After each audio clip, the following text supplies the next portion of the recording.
we were talking a little bit about Johnny Rougeau gave you the idea to become a Russian character. Was he the one that gave you the name Ivan Koloff as well? Yeah, he came up one time where like just sitting there in the office. He says, "Oh, what are we gonna do now?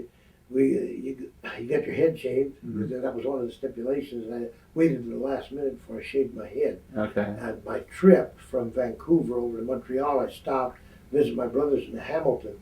Big party, of course. I hadn't seen them for a couple of years. Yeah. And told them I had to shave my head. No problem. They're all barbers all of a sudden. Yeah. Expert barbers. And they're all drunk here now. They get their razors out and all this, and they're the scissors and everything, chop off my curly hair and hair all over the place, and they're pulling on, and I'm going, oh, every once in a while, like, Anyway, I get up the next morning, and I can't believe it. I look in the mirror, and I've got more patches of toilet paper all over my head because of the cuts that they had caused up there. I guess they had to put toilet paper to stop the bleeding. And but I ended up, I guess, being as the wintertime, your head is very tender anyway, and cutting your hair like that, I had to get it cut then so that I could get it a little bit tanned before I got there, so it wouldn't look obvious. Yeah. This guy, he's got a white head. So yeah. He just shaved his head, and I got there. They're impressed with what they've seen. At least that's what they said, and they said we need the name for you. And he says, I was looking at some of the books, and we come across there used to be a wrestler in this area named Dan Koloff, and I guess in the 40s or something. And he says, you look like you could be a kin of his. How about Koloff? Ivan is a good Russian name, so Ivan Koloff, that'd be good. And I said, yes, sir. And I was just doing what I was told, Yeah. And they told me what I needed to do was come from the dressing room like a wild man, run to the ring, run out before my opponent got there, run round and round the ring, right? And then my opponent would be coming out, he'd get in the ring, and be all leery, of course, this crazy guy running around the ring about 5 or 6 times. Most of the time I was getting about blowed up right on that, because I was about 300 pounds now, okay. And as the ring, they announced him, then they announced me, and as they announced me, I dived under the rope, jumped in the ring, beat this guy up for 5, 7, 8 minutes or whatever, pick him up, inverted backbreaker, and beat him, throw him out, throw him down, jump out of the ring, run round the ring about 6 times, back to the dress. Now they had me doing this every night for like a year or something like that. Pretty soon I started getting in good shape. I bet. And but it worked. It worked. They seen that the people really were getting with it. I wasn't talking. Tony Angelo was my manager, mafia type of manager. Dressed in black with the sunglasses, the cigar, and the briefcase. Did a great job, and he could speak French too and Italian. So he got across to the people about me and put me over strong. And we did real good there, 2 years, and then got to meet how God works, I guess. It's the idea that Captain Lou Albano and Tony Altamore, the Sicilians, came up there as a team to wrestle, and they're impressed with me, and they even said before they left, we're going to recommend you to New York, because I think you could be a good opponent for Bruno Sammartino. Wow. Now, did you at the time? Did you study Russia, like Russian traits, or read up on anything about Russia to kind of get yourself acclimated to the gimmick? No. I wasn't even sure if Russia was a country. But yeah, I guess in history, probably I knew Russia was the villains, the bad guys, looked at as a Cold War and everything. I realized all that, but I wasn't really up on, the culture. Yeah, but I kind of figured that the accent had to be something like a French accent, so I listened to one of my other heroes, Mad Dog Vachon, how he talked and acted, and he was like a wild man. Makes a lot of sense now in retrospect. Your promos and his promos makes a lot of sense. Yeah. The idea that he'd come off like the way he did. Of course, I tried to not go for the French accent so much, but just with an accent. And I guess a little bit at a time, and then Captain Lou Albano when I came to New York did most of the talking, and more and more start talking, and by the time I got to the NWA, and even in Australia, with my trip over there with Gary Hart in 1970, he was more or less my speaker, and I would just say enough to make the people wonder about this guy. Yeah. Yeah. Was it hard to keep the accent up outside the ring whenever you ran into fans outside the ring? Yeah, it was really, because you knew that was important. Yeah. Not to, and they were really, really mad at me. Like, they really, got with the program. So it was the idea that it was easy in the sense that, because they were saying things to you that was insulting, and like, Bruno's going to kick yours, and, Yeah. like that. And it was the idea like you're not to go and commie and all this stuff. So you take so much of it that after a while, it was, you want to fire back. So that would help later on with my interviews, the idea of being able to, fire back at the fans, and Oh, make okay. it good, yeah. What are your memories of your time in IWA Canada with Johnny Rougeau and your matches with Johnny Rougeau? Oh man, it's a great match.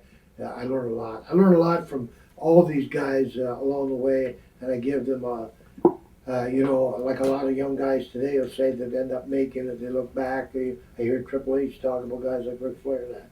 But it's just the idea that I really believe that, that's what molds a guy later on to become a great, star in whatever sport he's in, is the idea that he admires somebody else and he ends up picking up from so many of the different traits. And I think that was one of the reasons why I think I excelled Yeah. in that area. Yeah. Can you talk about, and you started talking about it a little bit, the heat that you had from the fans at the time, because I'm sure the fans wanted to kill you by the end of your run in Canada. Mm-hmm. Were there ever any incidents outside the ring with people like slashing your tires or trying to get you at restaurants or anything? Yeah, I had even a lawsuit there. It was didn't turn out to be a lot, thank God for that. But Buddy Roberts, remember that, because it was the fact that we were friends. But he was like a good guy. He was wrestling as Dale Hay in Montreal, which is his name, and he ended up being a wrestler that the people liked to see because he had a good body and he could do the flying head scissors and all that stuff. But we're still friends, so it was a situation. We're going to wrestle in Sherbrooke, and I said, "Well, hey, it's all right. I'll drop you off around the corner, and you can go in, and then I'll come in," not realizing we're wrestling against each other. Yeah. And here we get in the match, but we knew what the score was. Back in those days, you had to go out there and produce. So the promoter, he didn't want to use you. You didn't go down there and talk ahead of time about what you're going to do and all this stuff and plan it all out. You went in the ring and have live. And I was really surprised working with him how much he learned, how much he could do in the ring. And needless to say, I remember I got disqualified the first fall. It was 2 out of 3, and it looked like I was going to beat him the second fall. And he ended up, this fan picked up something on the outside of the ring and threw it and hit me right in the forehead. Oh, that wow. made me mad. I jumped out of the ring and hit the guy, knocked him out, and ended up, I guess, broke his jaw or something. And then we took off after, only to find out later that they sent me a summons for, Wow. but there was a lot of witness seeing that he threw something at me, which was against the rules, so Yeah. that was covered over. But yeah, that was just one of the little incidents. I remember wrestling with Johnny Rougeau and these guys up in Three Rivers, Quebec, for example. And they used to do a thing where they'd take and maybe I shouldn't even tell this on video because fans give them ideas, but they used to take an elastic band, bend a nail into, and they'd shoot it at Mm. and they'd stick in and then stick in your flesh. Yeah. And I could feel them, so they'd hit me. Oh man! And then I'd pull a couple out. But this one night, they ended up hitting me in the forehead, and I said, they hit me with something, but I didn't reach up to feel on it. It was just towards the end of the match, and I went back to the dressing room. Here, this nail is in my head, and it's turned like this, and it's jammed in there pretty good. Oh, wow. And I pulled it. Oh. But that's how wild some of the fans got. Oh yeah, it's Montreal area was one of the, Puerto Rico was one of the wildest fans-based areas. Boston too was pretty wild. They even had to put a cage up. Boston. Oh wow. Like when the dressing room came out and the fans were above to throw things at you as you're coming up to the ring. Yeah. Same thing in Puerto Rico. They did that, and I remember riots and Chicoutimi. Me and Han, it was me and Hans Schmidt, I believe. Okay. Fill the ring up with chairs and Wow. quite an instance. But I learned so much from these guys, like right from the get-go, starting off from wrestling around Toronto, like a Johnny Fody, which was a tough old wrestler back in his day, and to be interviewed by Lord Athen Layton. He was a commentator, big guy, 6'9" or something from Australia, and he was a commentator for the Toronto. To him catching me as I'm coming out of the ring, going 15-minute without getting beat TV, and called me on the spot to have an interview, and not knowing what to say. Oh wow. Okay. Sort of make a fool of myself, but learning as you go along with steps like that to get with guys and like the McClartys, down to the Jonathans, guys out in the West Coast, and to Japan to wrestle, and then now the Rougeaus, and Yeah. all of these guys, Edward Caponci and all that, around the Montreal area to wrestle, long matches, 2 out of 3 fall match, 45 minutes, an hour match.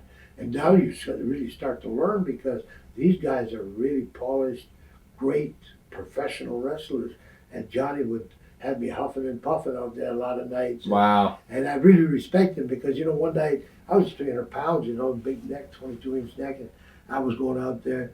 Nobody could put the sleeper on me because Johnny Rougeau's thing was the sleeper. Okay. And no way he could put the sleeper on me. I didn't know nothing about it.